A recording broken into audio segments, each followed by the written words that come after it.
I mean, God, I mean, I cry like everybody else. Yeah.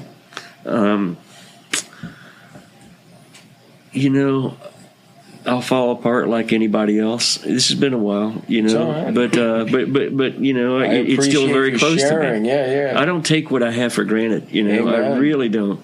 And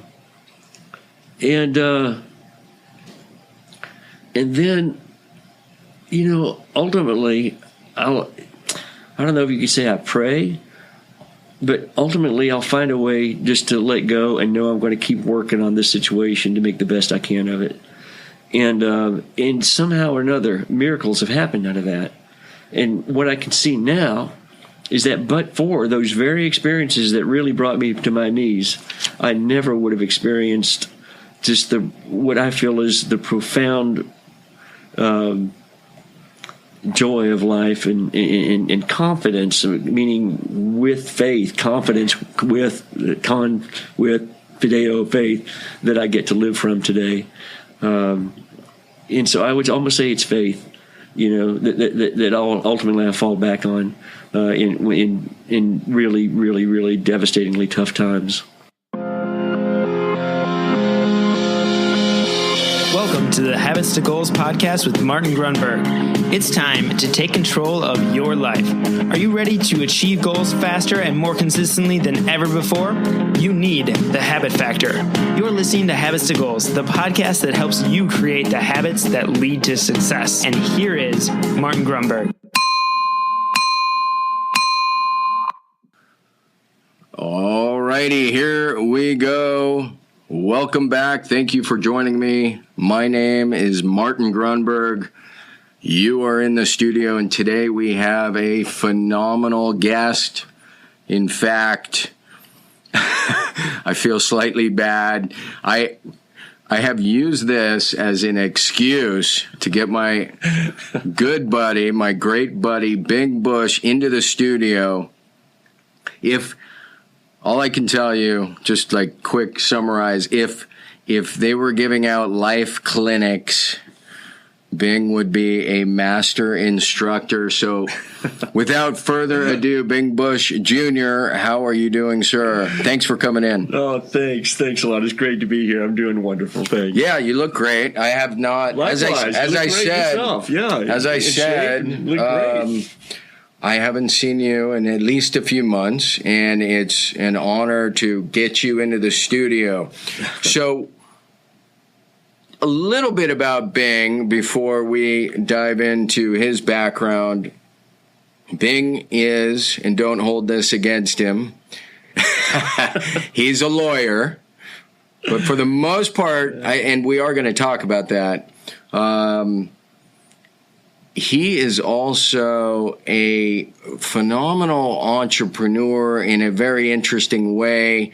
If he is not in the winner's circle at Del Mar, he's probably on some other racetrack in the winner's circle, or he's touring India with his brilliant son, Ben, which I think just happened, and I can't wait to hear that story. So let's do that, Bing. Let's set the table, maybe take us back. Oh, I'm forgetting my own rule. We got to do our GTR. Here, fist pump. All right, would you like to go? First of all, you know what the GTR is? GTR. Good Things Report. Bam. All right, good deal. I like the Good Things Report. Right, so, and you live by it. So would you like to go first, or shall I? Yeah. God, do you have a preference? I don't, but I can flip for it. I got a coin right here. Okay, so you call it heads? Go. Heads? Right. Heads it is. You got heads? Heads, I go okay. first. Tails, you go first. All right, I get to go first. You go first. All right. All right, so I'm going to pick up where we were earlier. This is a bit of a brag, but I am blown away that my little 15-year-old sophomore, she decided to run for president of her sophomore class. It's a fairly large school. Yeah. That's right. Even with an E. So she used her old material. So I am kind of blown away. Also, it turns out she missed the deadline to run as a freshman, so she had to defeat an incumbent, making it even harder. So I'm very impressed with her. Bravo. My little 15-year-old. Bravissimo. Yeah, and her sister helped put together her little campaign video. I remember seeing that. Yeah, I was so impressed. I'll tell you, that. it was. I was really. It was amazing. It was fun. Yeah, it was well done. I was thinking the walk on water. That was so brilliant. Yes, that was brilliant. So, anyways, that's my other GTR. I know should be one is I got in the water this morning, which is always a good thing. So that's fresh on my mind. Now it's your turn, sir. Wow, daggone it. You went first, and I'm still kind of struggling here, right. And I feel like I've got so many great things. Well, you do. It's hard for me to know where to begin. That's it really right. is. I mean, I'm alive, I'm here, I've got great health, and I'm just thrilled to be here. And that in itself is a great thing for me. I really awesome. Sincerely mean that. It's really great to see you. Yeah. And thank you for making the excuse for us to get together. Yeah, well, but next time, hopefully, we don't have to go to quite the lengths, although it's really, really wonderful to be here. We have a little racing group. It's called Abbondanza Racing. Right. Abbondanza is an Italian word, and it means abundance. Oh, that's the name of our racing group. I'm going to write that down. Keep going. And so we've had some real success here lately. And then just this last weekend, we had one of our fillies called Midnight Crossing, and she ran in the Grade 2 $200,000 Santa Ana Stakes. And Santa Ana barely got beat at the nose, but it was a fun time by all, really an exciting time, and we still get a good piece of the purse, and just an exciting time that increases her value because she happens to be a really well bred filly, and so when you run really well in graded stakes races, that sort of bumps their value as their resale. I bet it does. As a mare, and so that was an exciting, fun thing. That is a GTR. As well. That's a heck of a GTR. One hell of a GTR. Yeah. All right, Bing. So as promised, and I'm going to just quick check the time here. I'd like to. I can't say this without laughing. Take me back to Kentucky. Oh, God. Because you are Bing Bush Jr., which to me means, and I've seen pictures and I've heard stories, there's a great Bing Bush Sr. So maybe a little background about growing up in Kentucky, your dad, how you got into horse racing, school, wherever you want to go. Wow. That's a lot there. I know. Good thing it was only a few years ago, too. just a couple. I have to start with Dad. I am named after my dad. Dad was named after Bing Crosby. My grandfolks really like Bing Crosby. But, interesting. For some reason, I guess that was right around the time he was famous for his song White Christmas, and Dad was born in December. I was actually born on his birthday. You were born on Bing's birthday? I was born on December 15th, 1959, which is my dad's 21st birthday. Okay. Insane. Yeah. 21st. Yeah. 21 years old, here's your kid. And so, which is not uncommon. Times were different. Yeah, times were different. In fact, I was actually the second child to be born. The first didn't survive, unfortunately. But, he was married young, and my dad is a criminal defense lawyer in Kentucky, still is practicing. Very incredible man. He's not working as much as he used to, but I feel honored to be his son. Dad was a civil rights lawyer and just one of the guys who was strong in the 60s and top of his class in law school, but refused to wear a tie to court.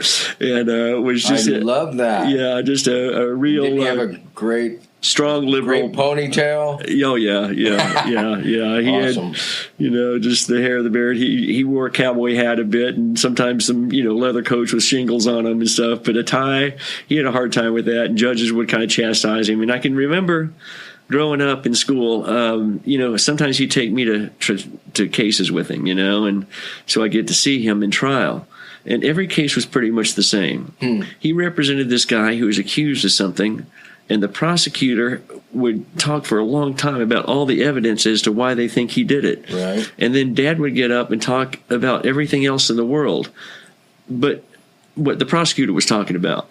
And then about halfway through the trial, Dad would get called into the judge's chambers, and the judge would go like this and shake his hand out at him, right. and the prosecutor would be like this, and then Dad would come out, and then he'd give this, the prosecutor would give the closing argument, and it'd be a pretty strong closing argument. Right. And then Dad would get up and talk about everything except for what the prosecutor talked about, but he really was about compassion. Dad has incredible sense of compassion that, in somehow or another, at the end of the day, right. his clients walk. And, and it's a 12-person decision for a client to walk. It's not, a split decision. But I think that Dad could really kind of create a reasonable doubt and really make folks want to, hold the government to their task. And if there is a reasonable doubt, they're gonna take it. And if there is an extraordinary case that nobody can win, you want my dad, because he can't lose it. If you get a case that nobody can lose, you don't want my dad, because he will lose it. Oh, really? Oh no, man, that's a little hard. Yeah, but he's really better at the miraculous than he is the mundane. Let's put it that way. Right. But in any event, I grew up. We didn't have two pennies to rub together. When he got out of law school, he was working at the Shell station still, wow. But he got a job right out of law school, and with a big firm, and not a big firm, but a firm in Kentucky. And then he started his own practice, and then things, we were virtually in housing projects, and then we moved to a subdivision house, and then to a farm. And by the time I was 8 years old, we moved to a farm that was next to a horse park in Lexington, Kentucky. Wow! And I was fortunate because I loved horses.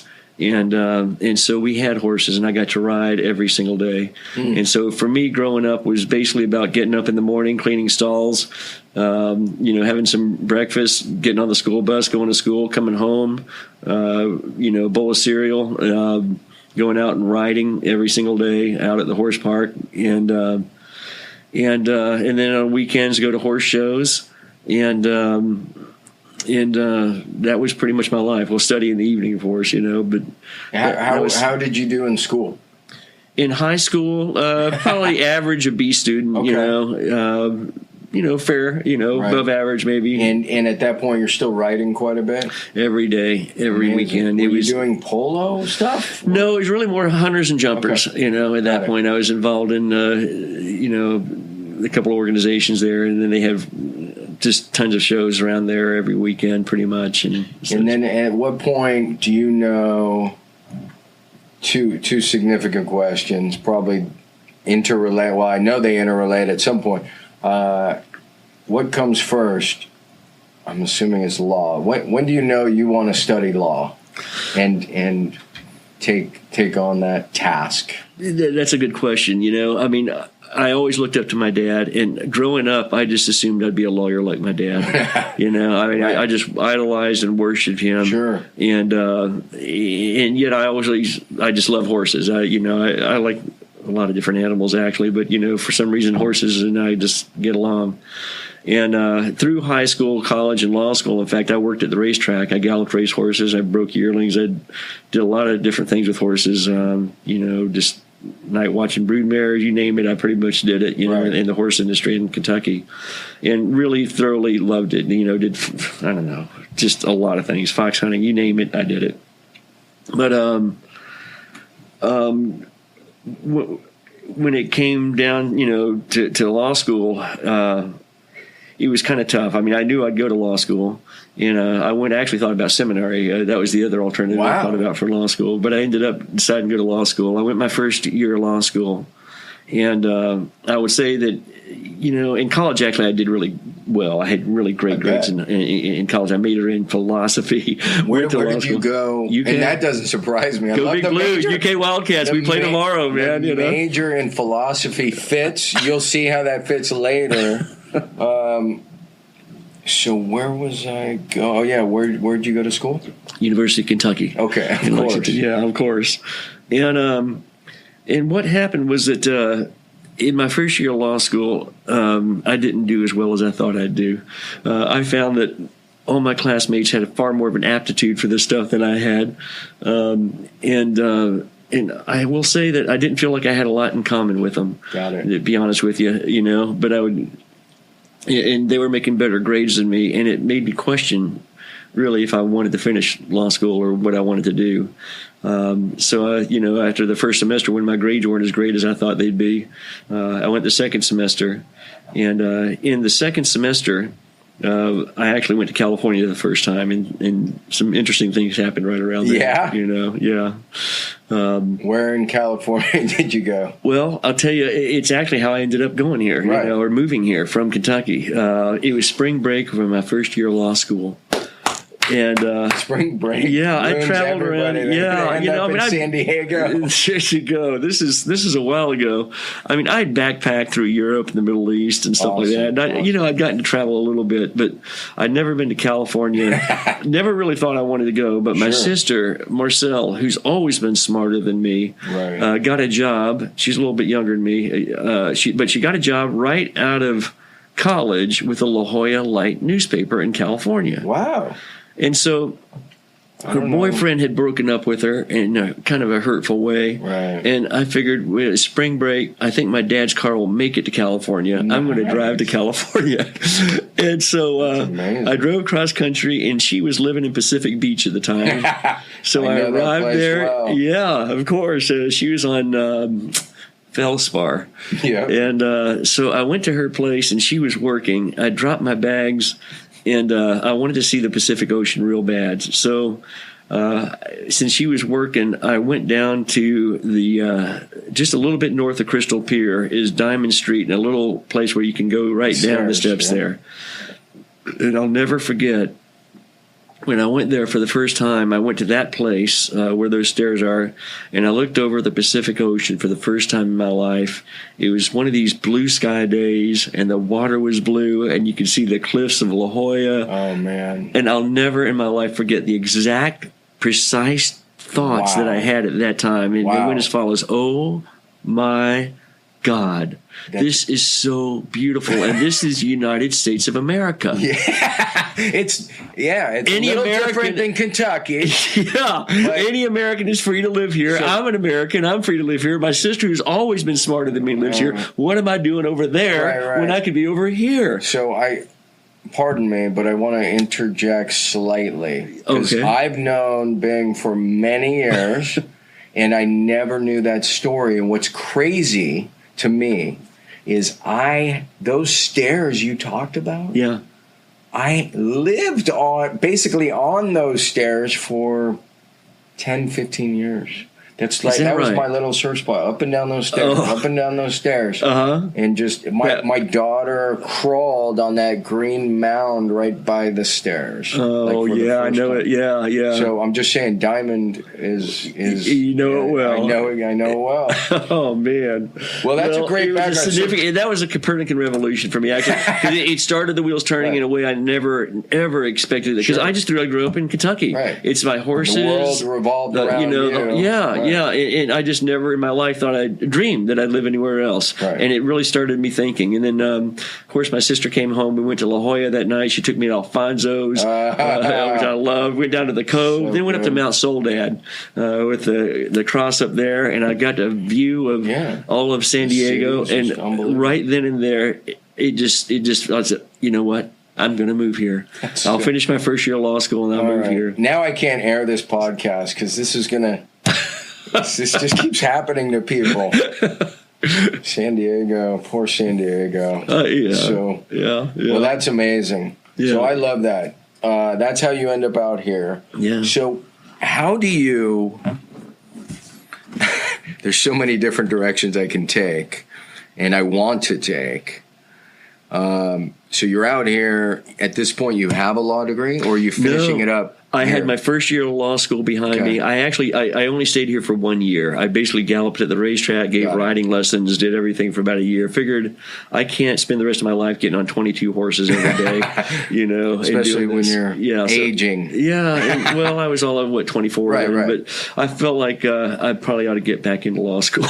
And so I went back to Kentucky, and I finished up school. I did summer sessions at Cambridge in England and got out, and then came right out here right after that. And summer sessions in Cambridge. It was close to Newmarket Racecourse. It was so great. Amazing. Yeah. That is unbelievable. Beautiful beautiful campus too. So then you move out to San Diego and you're practicing law.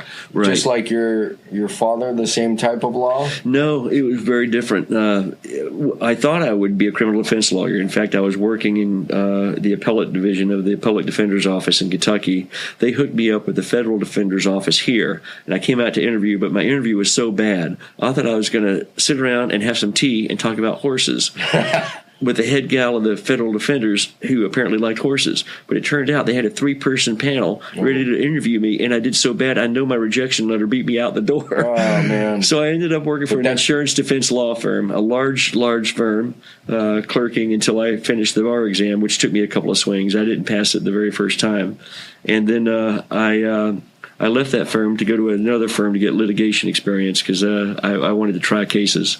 And I stayed with that firm for a while and made partner with them after a few years and was a partner with that firm, Mullen, Plummer, Badger, and Bush for a while, and then started my own practice. Well, what I love is you come across, and this is all good, as a guy who just knocks it out of the park, first time, swing, and it's gone. Yeah. And you have shared at least 2 or 3 stories where it's just been a battle and you've persisted and you've found your way. I'm beginning to have this new theory that persistence is the path of least resistance. Wow. We don't have to dwell on that. We can do that you later. Have these pearls there's another one. I'm going to have to chew on that one a while. Yeah. No, we don't have to. One of 10,000 things I don't know about Martin here. I don't want the show to come to a screeching halt. But I love it. I didn't know. I mean, honestly, I look at you and I just think and you have this magic touch, but I love the fact, hearing the stories where you battled through, you failed this, you got rejected at this, and then you found your way, you kept going. Yeah. You didn't let it beat you down.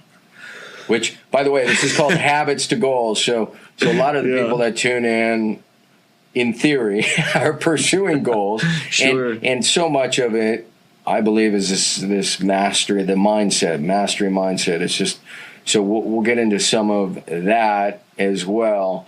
So you got your degree, you're out here. Tell me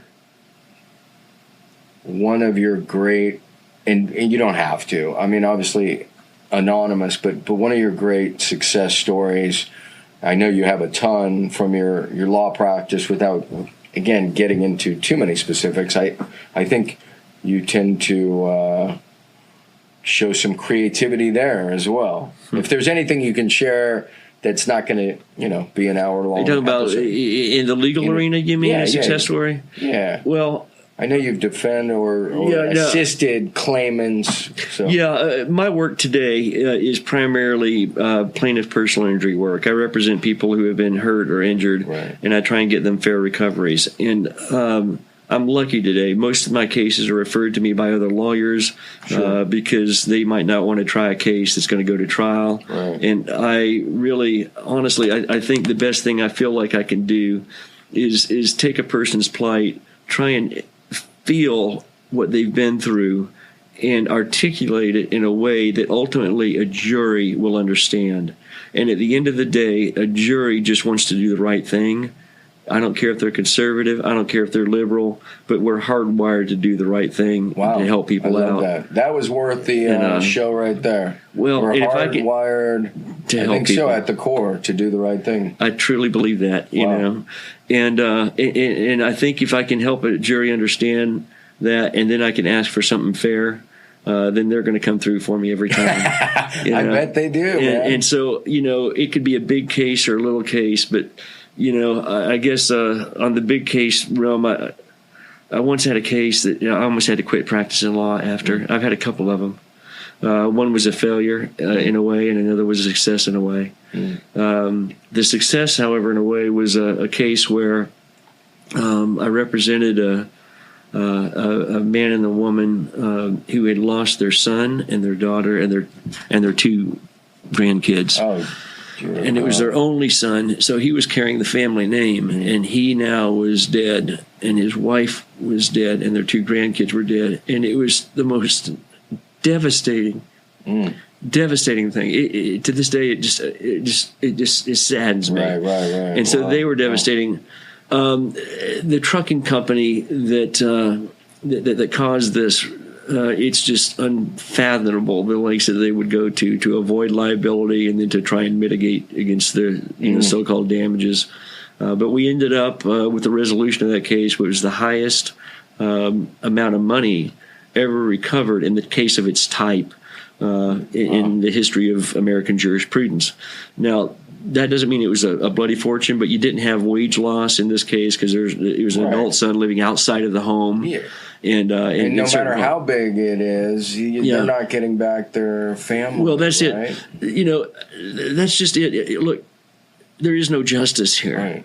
There is no. But in a system where money is the only justice that can be delivered, I feel it personally as a victory that we got more money that's ever been gotten in the circumstances. Incredible. Absolutely. So that in terms of a success, right. And so something that I just felt so deeply, I was able to really, I felt like deliver for my clients in this way. And I take that to heart. High five over the mic. Well, thank you. That's always bad for the mic, bad for the listener. Sorry, folks. No, and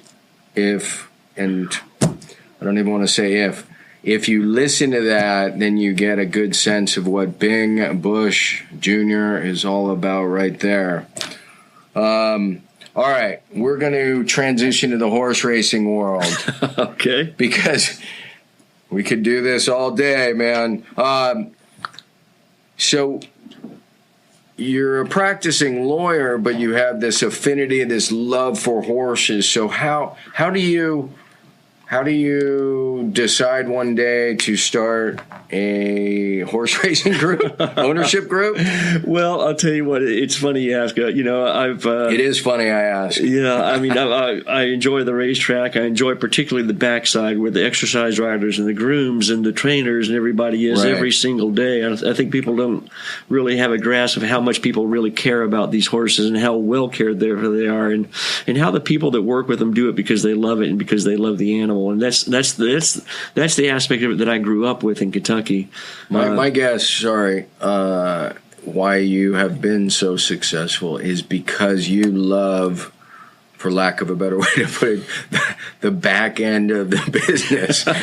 Because you have that natural affinity where I think people, probably your competition, a large part who get involved, they're seeing the front end, the money, the fame, and they just throw money at it, but they don't have that craftsman on the back end. So for whatever it's worth, I'm throwing that out there. I'm not surprised you have so much success doing what you're doing because you love the things most people jumping in probably don't. So that's nice to hear. Oh, I am lucky that way. I genuinely love the animal and I love the industry. It's your upbringing. Yeah, and I'm lucky in my other practice too. I love being able to help people. I mean, my drive for even the personal injury cases is just helping people. That's it, pure and simple. Just get them the best they can. Sometimes against all odds. Right. But. That really is the drive, and with the horses, I've been lucky that I've grown up with them, and so how it started was actually it was funny. The case that I just mentioned to you, the husband and wife that were my clients in this case had some money. And wow, what a crazy, twisted. Now they grew up in the world of football. I get it. He was a football coach with his son, and grew up, and everything. And they regularly went to football games, high school games, college games, professional games. Their whole life was about that, and he just didn't have. He was just lost, and she, my clients were so lost, and so I had this great idea. I said, "Hey guys, let's go buy a racehorse." And they knew me well enough to know I liked the horse racing industry, and they said, and we didn't take any money. It wasn't much, I mean, my clients threw in a little bit, and I mean a little bit, and I threw in a little bit, and I had a couple other friends, and we threw in a little bit, and we bought one unraced 3-year-old filly. And she ended up doing really, really great. That is magical. Yeah, man. And that was the start of Abbondanza Racing. What year is that? That was 2012. Really? Yeah. So fairly recently. That is fairly recent. So that started. I thought that was. Yeah. Well, I've been involved in some other things. When did we go to China? That was shortly after that. What was that? Was that what year 12, was 13? It's 28. God. I guess. Yeah. It might have been. All right. Well, we're killing the show. Sorry. Yeah. That's good. It was, by we, I mean me. Yeah, no. I think Abbondanza was in its infancy when we met in China. As a matter of fact, China. Yeah. Good job. Oh man. Wow. Yeah.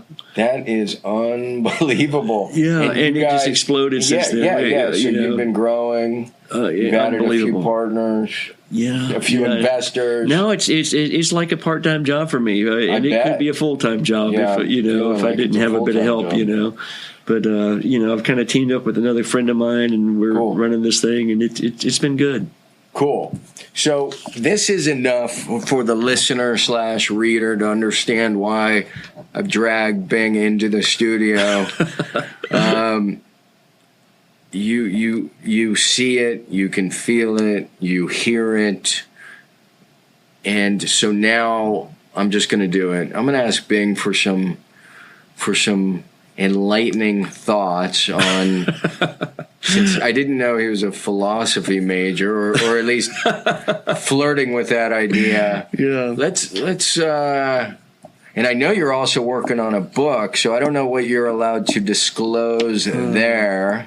Sure. Without giving it away, but let's start with the semi-softball. All right. How would you define success? How would I? And by the way, success? it's not really a softball because everybody's got a different answer, and just. Meditate on that one for a second. Thank you. It's a great question. I wish I had thought about that more before. No, in some ways it's good. It's a great question. Top of mind it too. My goodness, and I'm not sure if I can come up with an answer to right this moment that I'd really, give you if I'd pondered it more. But I mean, off the cuff, without pondering. Without pondering it, I think success for me is really. Finding that place in yourself where you can really love yourself authentically. It's rad. Nobody's ever said this is a common question. Because the only thing is you get there, then you've got everything else licked. It doesn't matter what else. Repeat that though a little stronger. That was beautiful. For me, I believe that I would say that success is finding the place in yourself where you can love yourself authentically and live from that. That's rad. And that doesn't do it justice. That's really nice. It's very, very different than some of the common answers. Authentically loving your authentic self, recognizing it. That's beautiful. Living from that. Yeah, living from that. Here's another common question I like to ask guests. How do you battle through tough... Again, everybody sees you as the magic man, and by everybody, I don't know but you're Bing Bush, man. You got to understand, Mr. Steele, our good buddy who introduced us, he talked about you all the time, and I knew I loved you just when I heard your name. And he kept saying, "You got to meet this guy. You're not going to believe this guy." So, given that you're the magic man... Well, that is mutual. It took me a little longer than hearing your name, but it didn't take much longer, man. So, but how do you battle through tough days? Hellish days. Days where everything seems to be going wrong. I'd have to really reach on that one because I had to be candid with you. I don't have those days anymore. I really don't, when things are tough, then I don't know. I suppose I get down like everybody else, but it didn't take me very long at all. In fact, it almost happens instantaneously. Right. Somehow, I don't know how I'm going to get through this, but I'm going to get through it, and know that there's going to be something bright on the other side because it's happened so many times in the past. So, and I love that. That answers. Not that there's any right or wrong answer, but what I'm getting at is I love that take, and And I love that you said, I want to reach, because that's what I'm asking you to do, is actually reach back. Yeah. When you got rejected, when this sucked and that sucked, and so I understand you have to reach, because it sounds to me like you've developed this resiliency habit where you've learned certain things to forget and move on and focus on where you're going and not dwell on the past. Okay. So the question is... All right. I you know what? I'll tell you what. Because I can remember a couple of times when I was just really... down? On my knees, you know? I mean, just on my knees. Right. And I really didn't know what I was going to do. And so... Oh, goodness. The funny thing is that whenever those times were, you know, I mean, God, I mean, I cry like everybody else. Yeah. You know, I'll fall apart like anybody else. This has been a while, you know, right. but you know, it's still very close sharing. to me. Yeah. I don't take what I have for granted, you know. Amen. I really don't.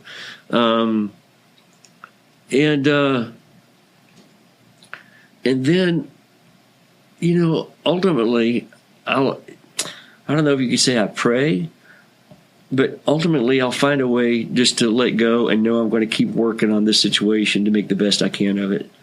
And somehow or another, miracles have happened out of that. And what I can see now is that but for those very experiences that really brought me to my knees, I never would have experienced just what I feel is the profound joy of life and confidence, meaning with faith, confidence with fideo faith that I get to live from today. And so I would almost say it's faith, you know, that ultimately I fall back on in really, really, really devastatingly tough times. All right, a quick timeout. Again, thank you so much for joining me in Habits to Goals. I hope you were digging this interview. I want to share with you something pretty cool we've just thrown out there. You can catch this either live or recorded. It's a webinar I put on. It's about 60 minutes. It goes through 9 major tips. It gives you background about the habit factor, a little bit about me, and an overview and intro to something we have put together called the 28-Day Breakthrough. Fantastic course. Really, the goal of which is, it's the old, you don't feed a man a fish or woman, you teach them to fish. And so this is built above, beneath, around the habit factor, really gets in depth with mission, vision, values, some great modules around goals in particular, energy, the mastery mindset. Those are modules that are included.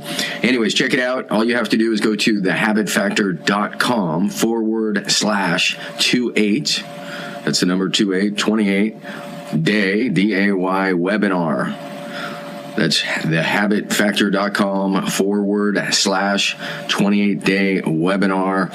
You can get the info, sign up, and hopefully we'll see you on the inside. And with that, let's get back to this fantastic interview. Cheers.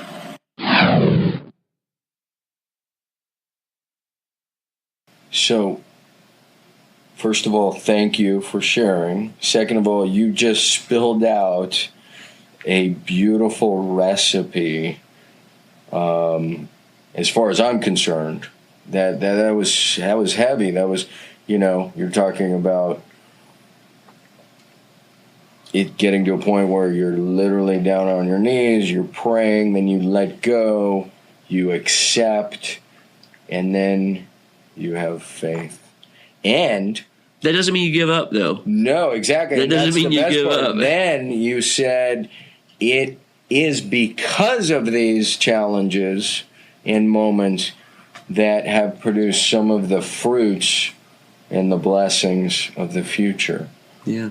And yeah, of course, none of it happens if anybody gives up. So I just there's things another you can't high change, five. That was gorgeous. That was absolutely. You asked me the question. I just answered it. But I don't know, man. We just had a moment there. That was crazy. Wow. So this is a not so standard question. I don't even, because it's not standard. I'm not even sure I'm going to be able to articulate it. I want Bing's. This is so funny. I want Bing's life philosophy in like 5 rules or 6 rules. Wow. Wow. You got some great questions here. Well, man. This one isn't standard. Wow. I know I'm putting you on the spot, but I like the off the cuff. You're doing amazing. You're producing amazing stuff here. So I want to capture it. Sure. I would say be grateful. Everything counts, and be grateful for everything. I mean, just the fact that we're alive right now, just the faculties that we have, that we can see and smell and hear and walk and talk and, have this conversation and listen to music and enjoy. I mean, just the fact that we're alive is such a miracle, and then, there's just so many things that we have to be grateful for, I mean, most of us had, moms or dads that in some way cared for us and got us, through and for whatever their perceived shortcomings, they really did the best they could. Be grateful for that, or some kind of caretaker, and be grateful for the fact that we have roofs over our heads. A lot of us do, and food to eat, and just a warm bed. Yeah, I mean, or a bed. We just. Shoes, clothes that we've had teachers and like you're a teacher for me, you really are, and just for rainbows and all right, just now I'm gonna have to cut you off the gratitude. Okay, grateful. So number one, gratitude. Number two, I think have a vision. Have a vision. Vision. Awesome. I mean, have a vision for what you really want in your perfect life. I mean, and cultivate that in your own mind. I mean. So that you have a direction on where you want to go, I think the next part I might say is take action steps on that vision. A vision without action steps is pointless almost. I wouldn't say it is pointless, but it's not going to take anywhere. And so no matter in your life how much pressure you feel for all the other distractions that you feel like you might have to do that's not consistent with what your vision is, no matter what your dream is, make time and take action steps on a regular basis towards that vision. If you have if you have school or work or wife or kids or things that keep you from doing it, you can absolutely carve out some time in your day on a regular basis to take an action step, no matter how small, in the direction of your dream. What is that, 3? That's 3, and is there? I got 3 brilliant. more. No, 2 or 3. You got. Alrighty. You're doing amazing, by the way. Oh my goodness. 4 is the most important thing. Is authentically love yourself. Be able to look in the mirror and tell yourself, "I love you," just like you are. Or I love me, just right. Those words. I love me just like I am. And when you do that, maybe a part of you winces. Look into that. Might be some shortcoming where you felt like you didn't do something that you should have done, or something that you did something that you shouldn't have done, or maybe you don't like your hair, your weight, or whatever it is, but you've got to be able to look at that and you got to find a way to forgive whatever perceived shortcoming there is, and accept that. Wow. And let that forgiveness, be a template or a foundation for love. Because once you can forgive all that and accept everything, then all that's left is love. But love yourself, and we're all worthy of that. If there's some kind of existential reason why you think you're not deserving of love, get it out of your head. Some people think we're not worthy of everything that life has to offer, and we don't love ourselves through that. It could be, some religions say that, that we're not worthy, or something like that, or we haven't lived up to some moral conduct. I think it's bunk. I think that, fundamentally, right. I think if anybody believes that there is a divine presence that's infinite, that has no beginning or no end, then what that means is that each of us, every single one of us, is nothing more nor less than an individualized expression of that divine presence. Now, how could that not be worthy of love in its fullest capacity? So I guess was that 4? I love that. Yeah, that was actually 4, correct. And I only tasked you with 5. Okay. You don't have to stop there. I have 2 more. Great. 5 it'll spring from one of my favorite quotes of all time, and it came from Saint-Exupéry, and it said this. It said, "Angels fly because they take themselves so lightly." Sometimes I'll ask my son, why do angels fly? Because they take themselves so lightly. You got to be able to laugh at yourself, and you got to, laugh yourself through it. And all this stuff doesn't have to be so serious all the time, Look, enjoy a good laugh, a good belly laugh with your friends. And, be able to enjoy life and just, don't take it so seriously, just, take yourself lightly, and, I think that's a really important aspect of all of that. And my goodness. And then I think 6 would be kind of take those things and then kind of recycle through them. Because when you've been through the gratitude, when you've been through the visioning, when you've been through the action steps and the self-love, and then taking yourself lightly, then you're going to basically be creating a life that you're, I believe, meant to live. But what happens is when you cycle through that once, then it's a process. It's always a process. So revisit what you have to be gratitude for. Revisit your vision, because it may have modified somewhat. All those things can go to different, levels as you revisit through them, and just love yourself through all of that. That is my best. That is phenomenal. I'm just going to recap them for the listener/reader. Bing's top 6. You asked me for 6. Life, right? And by the way, philosophy major. So we start with gratitude. We then move to vision, having an ideal to pursue. Then we got to take action. And just because this is called Habits to Goals, I'm going to remind you, one-off action isn't the answer. It's the repeated action. It's the habits. Wait. It's the habits that are going to help you get there. Yeah. Right? Indeed. So action's great. I read a wonderful book once called The Habit Factor. We'll talk about that. Authentic love, amazing. I don't know why I don't see more of that. And then taking yourself and things lightly. The only thing I'm going to say there, because it was a podcast I did last week, it was titled, "What Do You Really Want?" And the point of it is this balance that we have, because sometimes we take life too lightly. And by that I mean, nobody gets out alive. Why should I care too much? Type thing. Like the mindset. Some people. So the point of this podcast episode was, it's okay, and you should take things lightly. But on the same token, the things that you really want, they don't often happen magically by accident. The people that are getting the things that they want go after them and pursue them. So it's this balance.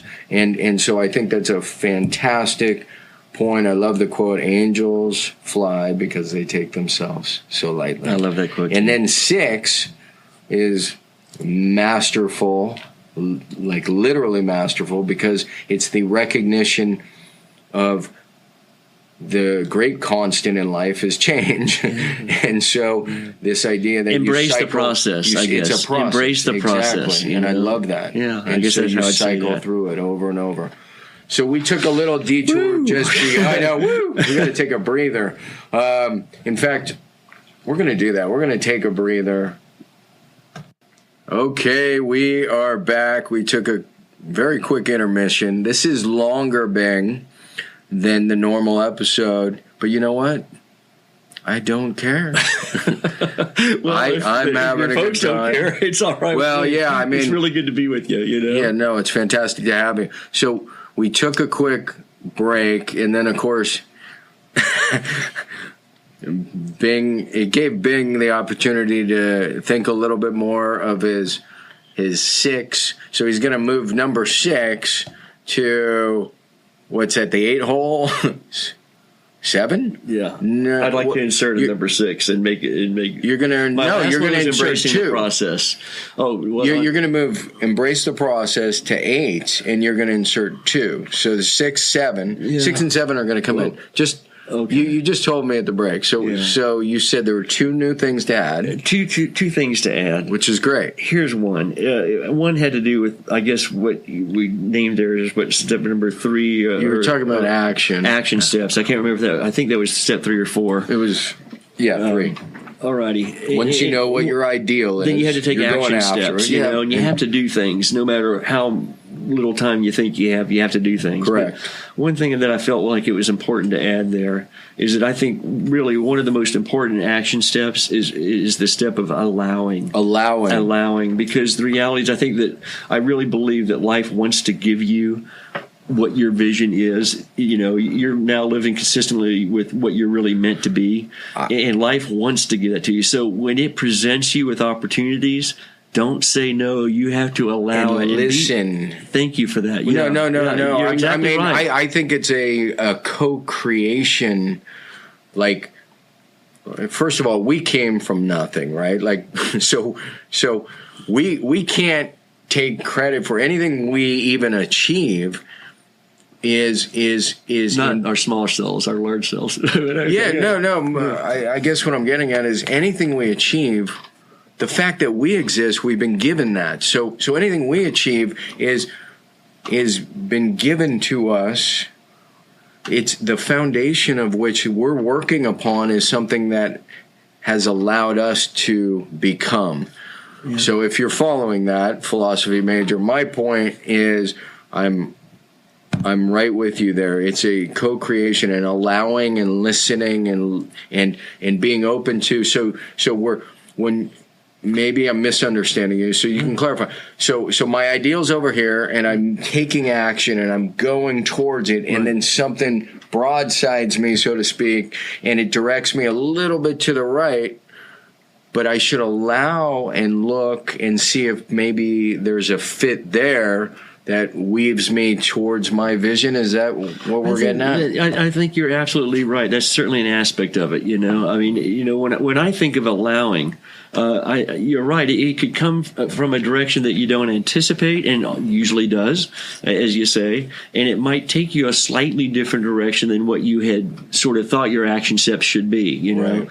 But you know, sometimes we go along and we're working so hard at what we do, and then something gets presented to us, and we think we negate ourselves, or we think we're not ready for it, or we're not, you know, fill in the blank, and we don't allow. Yes. You know, we look a gift horse in the mouth. In other words, you know, I'm viewing it slightly. And sometimes, you know, life is there. I think it's waiting to give us, or it's not waiting, but it is giving to us. And if we're in our action steps, not in the space of allowing, you know, because we think we have to do something instead of allow something. Got it.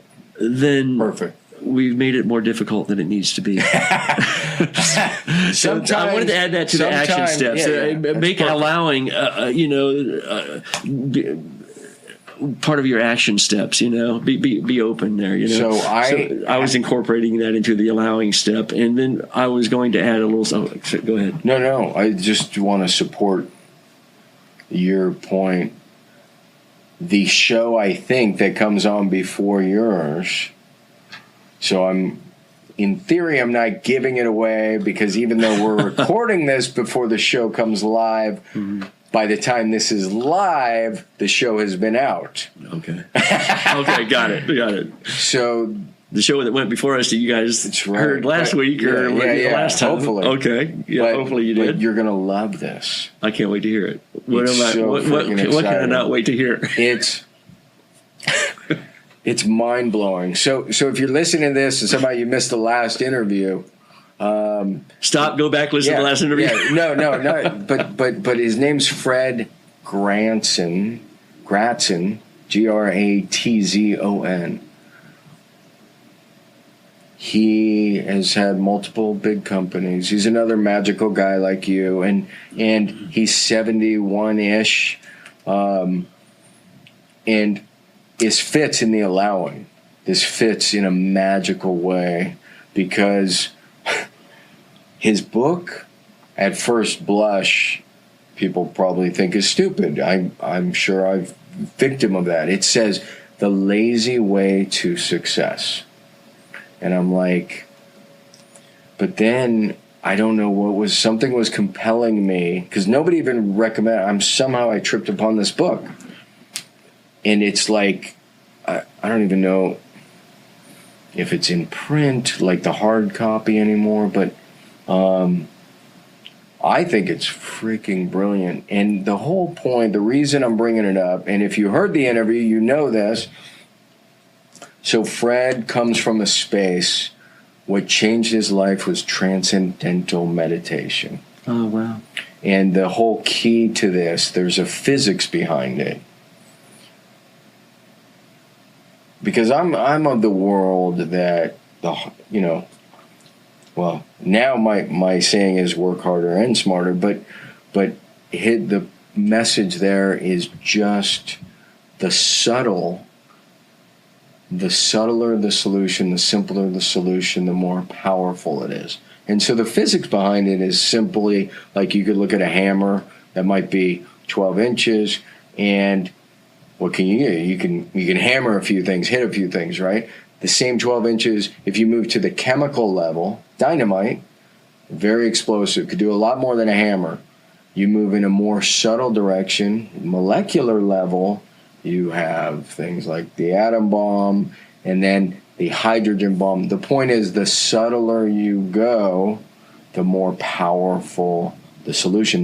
Wow. Yeah, it's super fantastic. Wow. So I would feel bad to hear that. The book's even better. I don't do it justice. But as soon as I read it, I had to get him on the show, and he immediately responded. He's jumped on, and he's a great man. So he lives, indeed, I think, in Wisconsin, but he's had multiple successful companies. His whole thing is meditation is the answer. And now, I don't want to derail this, but the point is, to me, it gave. Actually, I'm going to leave it right there. So that's the allowing. No. I know. I have to, because there's stuff. Thank you so much for that.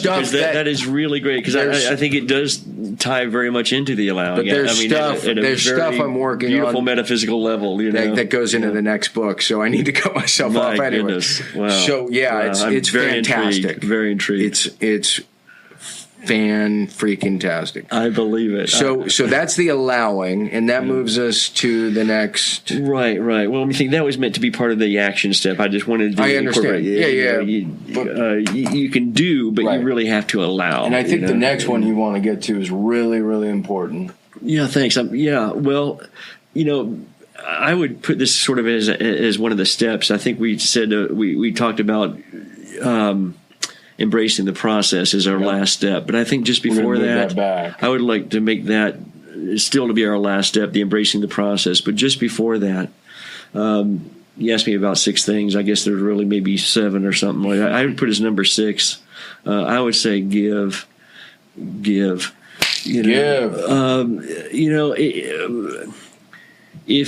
you can give almost they'll say give 10% and say give just 10%. Most people don't give 10%, you know. And by that, it could be, you know, if you're after money, give money. You know, if you're after love, give love. You know, whatever it is you're after, you have to give it in order to receive it. And why do you think that is? It's just life. It's the law of life. It's law of the universe. Yeah, you know, I just because there's a flow, I believe, and you can't be in the flow if you're holding yourself back. And to participate in the flow, you just have to be a part of it. So, you know? So what's another term for money? What is another term? Yeah, not to put you on the spot. No, I'm just supporting your point. It's currency. Thank you. Think of currency. Oh, currency. Yeah. Yeah. So you're you were so brilliant. No, I'm not. You're so brilliant. I love that. Your point is it's a flow. Yeah. And that's why it's called currency. Yeah. And so I think you're spot on. This idea that what it is you're after, what you seek is seeking you. Yeah. It's so good. But I mean, if you're withholding, then it's hard for there's no flow. For life to give it to you. Yeah, there's no flow. And I believe that, you know, in terms of important things, I said, I mean, it's yeah. I mean, part of what they say, illness and sickness and cancer, dis-ease. Some of that is it's dis-ease, but it's the lack of chi flow. So the energy is not flowing properly. It's stagnating in that ill spot, so to speak. Mm-hmm. So, wow, I'm glad we backed that up. Yeah, well, thank you. This is going to be my longest interview ever. Okay, I'm sorry. We can just cut it right now. No, we're not cutting it. Okay. In fact, the crazy thing is, so we talked about action and then allowing. Yeah, the reader/listener may want to check in for the second half or the fourth quarter here. So action and allowing, that gets us to habits, buddy. Oh, yeah. And you and I have a unique relationship where I'm not even going to talk about the airplane ride, but you and I. Oh, man. Because I think there was this fascination with this idea that in the Western Hemisphere we have this negative connotation of habit. So we decided. Yes. Oh my God! Are we talking about China right now? Yeah. That was incredible. But that was incredible. We did the experiment. Oh, I'll never forget it. Yeah, it was incredible. Share the experiment. Oh my! I will never forget it. So yeah, I mean, I just remember, you know. Well, first of all, one thing I love about your book is it redefines habit. You know, habit is just what we do and a whole different thing. But when people think, at least when I remember you said, "Well, what do you think about habit?" You know, and I was just like everybody else. Well, you know, smoking, drinking, drugs, all that stuff. You know, there's habits. You know, but I remember what you did, and we were in China. Did I do it? You did it. Oh, I thought you did it. Well, we kind of both did it. Well, you know, maybe I did it. I'm sure I was recording and you were asking. Well, that's possible. I might have started it, but I think we might have both ended up doing it. But what I remember is this. I remember asking, you know, I do remember asking now I think about it, and I remember you're asking too, you know, but when we asked people, when we were in China, which was mind-blowing, a very different culture, you know, wonderful, wonderful, wonderful culture, and we're asking them, what is a habit? And they would say things like drinking green tea and discipline. They were, you know, just everything that they came out of their mouth. Exercise. I mean, every single thing that came out of their mouth. It was uniformly was constructive. Positive. Was constructive and positive. It was not. And then you wonder, why is China blowing away the U.S.? Wow. Yeah. It was inspiring. Yeah. It really was. You know, for me, I just thought, wow. Oh, I was blown away, and I knew you. I mean, you and I were testing, so I had to share that. That's true. That was really something. That was wild. So a couple of your best habits. Well, a couple of my best habits. Yes, sir. Oh, goodness. You know, I think one of my best habits is just getting up early in the morning. I'm lucky that I'm an early riser, but I feel like it's early if to you bed, can call that a habit. Yeah, I sure can. Benjamin Yeah. Franklin was the ultimate proponent of that. Is Early that to right? bed, early to rise makes a man healthy, wealthy and wise. Well, all I can say is that I don't know about healthy, wealthy, and wise, but I get a lot done in the morning, and Good job. gives me a nice jump on things, and I don't know. I'm fortunate. I believe that my natural clock is one where I get up early in the morning. So I would have to, count that as what I believe to be a good habit. I don't know if you. Well, the nice thing is, I know you would call it a habit, but some people may or may not. But one thing is, I really do try and look for the good in everything. That's absolutely a habit. And because if you can't see it immediately, you can at least trust that you will see it in the future because it's there. That's beautiful. And always will be there, no matter what. No matter what. And people can challenge me on this, but because there's some things that seem just horrific. Right. And sometimes it'll be things that you may never see. So sometimes that's a faith statement. Right. But I truly believe it's the case, and more often than not, then you'll look back on things that seem so horrific at the time, and you'll really be able to find some good out of them. Which kind of reinforces the faith, so to speak. Right. But I would say that it's a good habit to have, just to. That's great. I'm trying to. I don't know. I love quotes, so I don't know if it's Helen Keller or somebody. It's not what you look at that matters; it's what you see. Wow. Yeah. So I think that kind of supports what you're saying. Yeah. It's a great quote. Yeah. All right. A habit perhaps you're trying to develop or when you're trying to get away from, and you don't have to answer this. Some people shy away from the bad habit question. I don't care. No, I'm just as, open book. Yeah, I'm a pretty open book, I mean, that's the nice thing. I love myself pretty much. I can be open book, But I would say maybe procrastinating the things I don't want to do. I hear that one all the time. Yeah. Well, I'm sorry. Yeah. It's a very common one, I'm sure. But where's that book? Sadly, it's one of mine. Yeah, the pressure paradox, which I cannot read. Now that I have an autographed copy of the pressure paradox, now I can read it. That is the antidote. Thank you very much for this. The antidote to procrastination. Yeah. Pressure. I mean, what happens when you have to go out? Oh my God, we're going to extend this another 10 minutes. When you had to go to India, which I need some of this for 3 or 4 weeks with Ben. Yeah. Tell me you didn't get everything you had to do done oh my goodness. the day or two before, right? Well, so that's pressure is my point, and that helps the procrastination.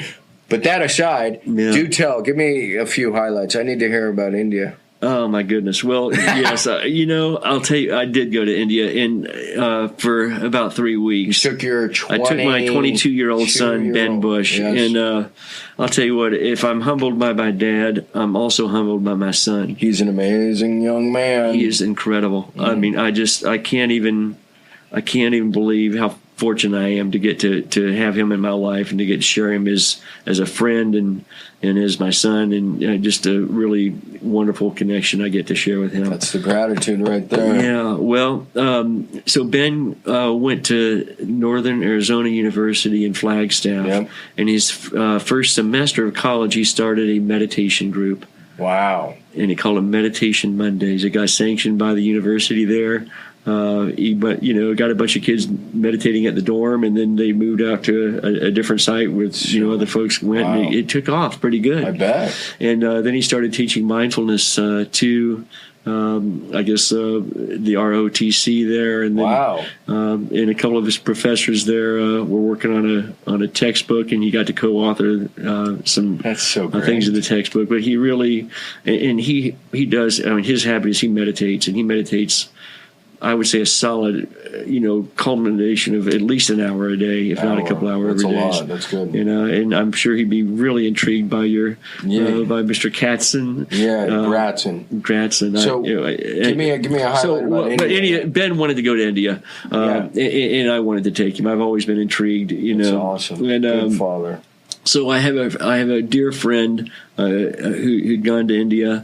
And he did what you might call a holy city tour, and so we went to a lot of the same places that we went to. I kind of modeled our trip after his trip, right. And I don't know if you want to know where we went or what we did or anything like that. But the highlights, just my a goodness. highlight or two. Well, okay, first highlight for me has to be spending 18 days with my son, one-on-one, with no cell phones, no interruptions or anything like that. Just side by side with Ben 24/7, experiencing a whole different culture and a whole different environment with nothing that was ever familiar. That's magic.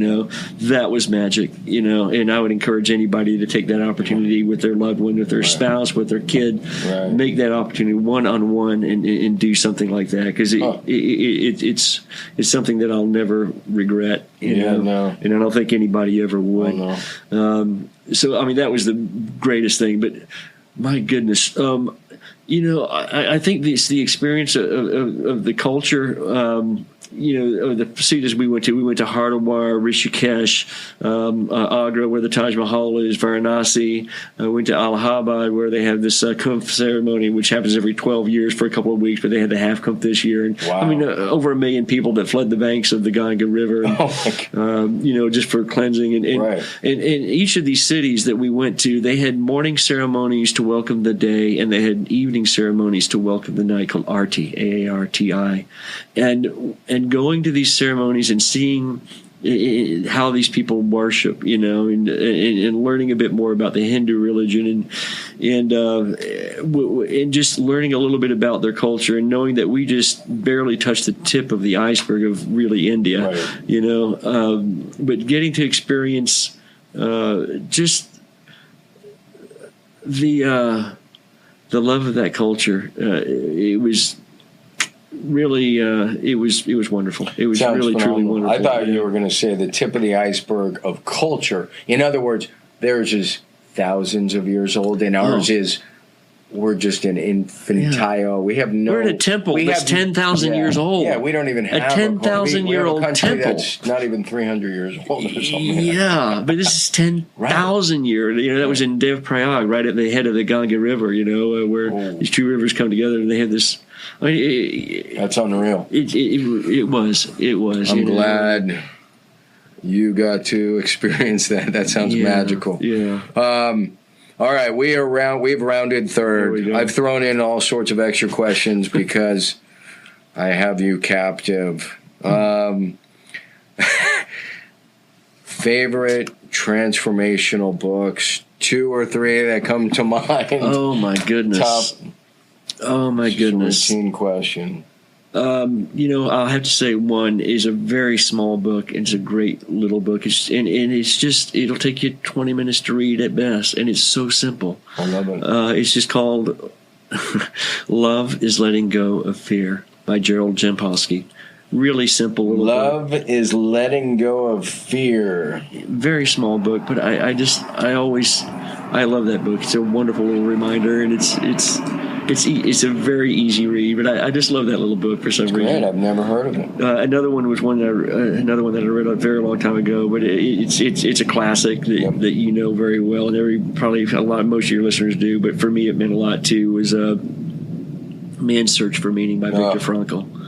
VF. Oh my goodness! Just the first half of that book. The pictures that were in my mind from those experiences were far more vivid than any movie that I've ever seen before, and the love that was dripping from the words, and even through those experiences, it really just did something to my soul reading that first part, and then the next part of the book, and the second part of the book, and the conclusions that we really create our own meaning, which look, if we're individualized expressions of that divine presence, we are creators, right? So we do create our own meaning as well as our own everything, right? But, it might not have said that in his own book, but that was fundamentally the conclusion that I got from that book. That was his I think his practice ultimately was called logotherapy. Yeah. Built upon this idea of logos and this idea that we could create and apply meaning to any instance. Yeah. So, yeah that's one of mine. Yeah. Those are probably a couple of my favorites. All right. Love it. Yeah. Let's go into... I feel like I skipped a question. Probably not. Hey, the happen factor is my favorite, by the way. I really, truly mean that, I mean, I really sincerely mean that. It really gave me a different perspective on my life. Write that down. What's it called? The habit factor. Interesting. I like the name. This guy named Martin Grunburg. Right. I mean, not John. John just, I won't say he's a wannabe, but he could be. Yeah. If he read the book, he would be. No, it's a great book. It really is. It's crazy. It's like all books. You have little lessons from them, but you need to be reminded of them sometimes. A habit factor has some really invaluable lessons that I'm sure I could be reminded of a little bit in terms of creating small habits to support your large habit. Yep. Because it's not just about one thing; it's about the things that surround that. There's just so many gems out of that book, and I thought it was so really thoughtfully written. I would be lying if I didn't.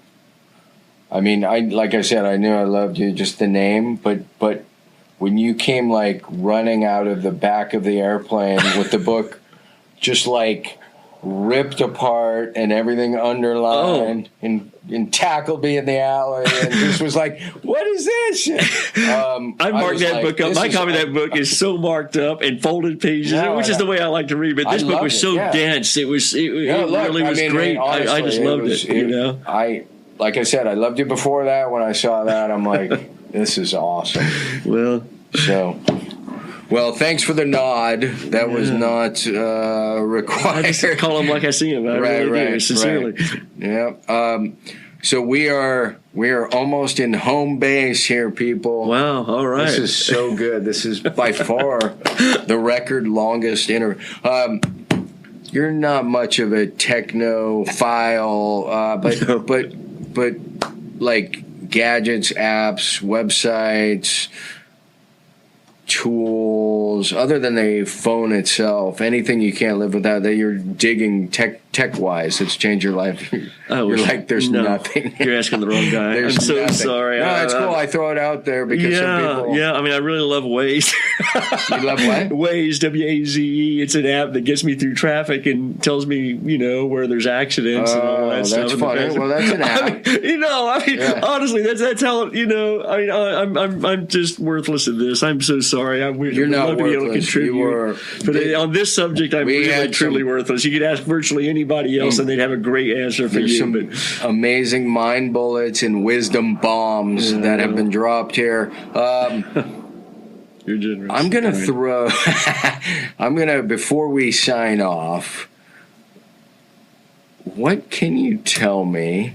What are you at liberty to share? Do you have a working title for your book? What do you... And if you don't want... If it's too early, I get it. It's fine. No, the working title of my book that I'm working on, and I really sincerely hope to complete and hopefully even possibly publish this year, is called How to Be You. How to Be You, the manual. How to Be You. And there'll probably be a subtitle. I find that slightly hard to believe that doesn't exist. You searched... if I have to change it, No, I know. I'm just, but you're right. I just asked you for the working title. Yeah, it's just a working title. Okay. I really haven't gotten. And the best part is, it tells me exactly what it's about. So, anything you want to share about How to Be You? You've shared a lot, so maybe you're going to go back and listen to this and put it in your book. Well, you will. I'm sure you'll see a portion of that in that book for sure. I'm looking forward to it. I feel like I want to Google it right now. Well, I have a friend, John Ashraf, and I have Jim Bunch, and they both tell me, and Jimmy, Johnny and Jimmy. Yeah, wonderful, incredible, inspiring folks to me. And are they helping you on the book? Well, no. I mean, not directly. Okay. I think John might put me in touch with a publisher or something like that. Okay. Although I mean, look, everybody helps me. Amazing. You helped me with this book. No, everybody helps me with this book. Everybody that I've ever contacted helps me with this book. Check this out. Yeah, somebody else has it. How to Be You by Jeffrey Marsh, Penguin Random House. Oh, you're kidding me. No, and there's a few others, How to Be You, which is good, though. But mine will be better than those. Yeah, yours is going to be way better. It is better than those. And it's better already. Yeah. It's almost Trust done, me, actually. when I was 3 feet from the finish line, sort of, with the pressure paradox, and a book came out, and it was called Performing Under Pressure, and I actually celebrate. At first I was like, oh, bummer, because I thought they were going to talk about pressure like I was going to talk about it. But instead they said pressure is the enemy of success, and so I celebrated. Yeah, these were two like PhDs, sports psychologists, and I'm like, you got to be kidding me. This is fantastic. So I'm sure whatever's happening here is only to your benefit. How to Be You too. The sequel. How to Be the Real You? Yeah. Let's see. Wow. Let's see. I think we might have just solved a problem. Yeah, you never know. All right. But that's essentially what the book is about, too, that's really. Right, the essence. It really is, because I think a lot of us don't know how to be ourselves. Do you mind sharing your age at this point? My age? Your age. Is it my chronological age? Yes, chronological. At this point, I feel like Leo Biscaya. Okay. That guy said, "What's age got to do with it?" Sometimes I'm 90 years old, and I'm really like. Sometimes I'm 3 years old, and sometimes I'm this and that. So my physical age is 58 years old, and that's awesome. Yeah. And you're much younger. But my point is, I feel for the listener, they have no idea, younger. and for some reason, because there's so many wisdom bombs and mind bullets.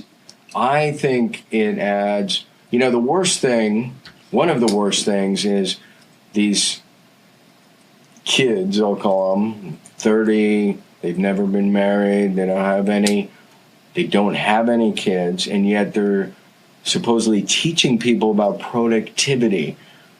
And it's like, it's a minor peeve, because the people they're selling their courses and their stories to are people who do have kids, and they have the chaos of a spouse and a job and the kids, and then they're taking a course from. I'm not saying entirely throw that out because they don't know. What I am saying is the reason I ask your age, to bring it back home, is because wisdom is equal measure, this is Aristotle, experience plus reflection. Yeah. And you have ample experience and a significant amount of reflection, which I think equals the wisdom, which is why it's worth listening. So here we are. We're finished. I promise. There was almost nothing in the tech world. As we sign off, is there anything? First of all, you were brilliant. You were enlightening. You were brilliant. Thank you for the questions. They're beautiful questions. You were amazing. What I want to know now as we wrap this up, and you might want to fend off your fans, but if you want people to reach out, if there's a website, if there's a book, if people want to learn more about BBJ. Oh, goodness gracious. And maybe there's no way to do that, and that's fine. Yeah. They're just going to struggle. They can reach out to me, and I'll filter them. Yeah. No. Yeah. Do you have a website? Well, my law firm has a website. See that? It's called bushlawoffices.com. Awesome. We have... it's BUSH. there's no C in there. Right. and BUSHLawoffices.com. There would be on the bluffs of beautiful Del Mar. There you go. But I don't have any websites for any book or anything like that at the moment. That's good. We Abbondanza Racing is actually there is a Twitter account there, and there is an Instagram account there, and so you can see all of our horses and how they're doing. And I will say we're knocking the socks off the ball. I knocked the socks off everything here, and not the ball. I was going to say the cover off the ball. We know what a tough it's doing well. It is. Yeah, it has been. We've been really, really fortunate. But if you have any remote interest in learning about horse racing or anything like that, I love the game. Any listener want to have $1 million to toss at it? I just throw that in there. I've never done this before. Yeah. I want to do a closing word. Just the first word that pops to your mind. Thanks. Oh, you stole mine. Gratitude. Yeah. Thank you. Yeah. All right, sir. Thank you. Brilliant job again. We're going to... Oops. I hope I didn't lose my... There it is. Woo! That's right. All right. Say goodbye, Bing. Say goodbye. Cheers. Cheers. Good.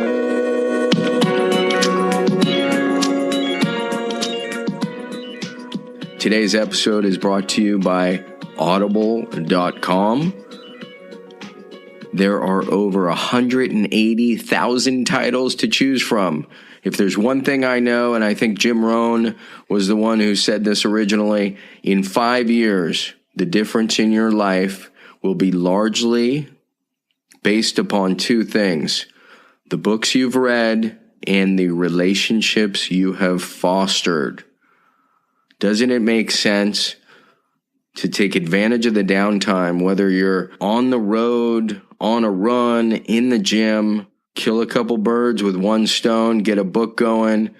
It's phenomenal. The more people I turn on to it, the more compliments I get. Not that I've actually done anything. 180,000 titles to choose from.